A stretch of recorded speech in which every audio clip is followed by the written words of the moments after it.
That began with the riff, one of those long nights at Checkers where we're doing five sets over 5 hours for $100 for the band. In one of those breaks in the side of stage area, I started fooling around on the guitar and came up with that riff, and then I spent the next 2 or 3 months trying to finish the song and write the lyrics. Initially I had a chorus. It was always Take a Long Line.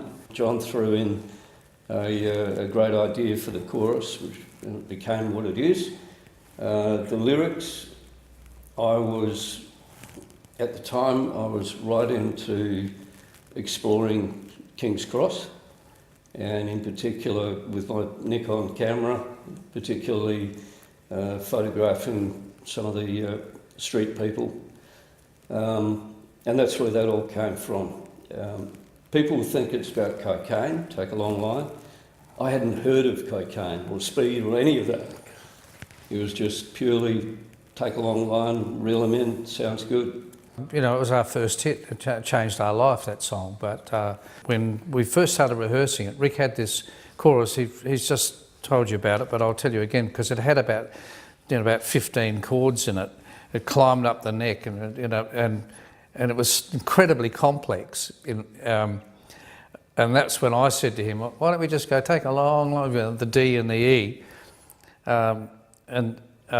which was just Mr. Simple. You know, it was just really simple, but it's very effective. And again, like George Young used to say to us, make sure you do a chorus that people can sing along with.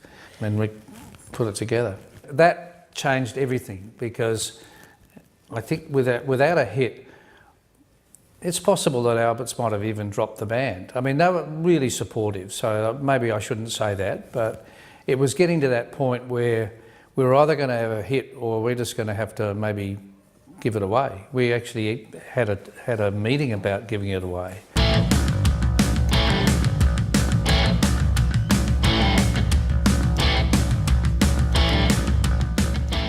It was that important that FIFA Riccobano from Alberts took Take a Long Line to 2SM in a plain wrapper with no label, just a white label, and said to Barry Chapman, who at that stage didn't like the Angels at all, wouldn't play Coming Down on Me, which is now huge, but it's okay.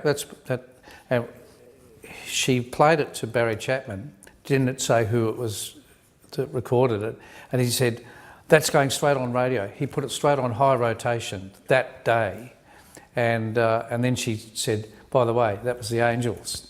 Yeah, well, that was all around that time was when Doc began that incredible performance that he became known for, with wearing the tuxedo, which he slowly peeled off layers of clothing as he got sweaty, and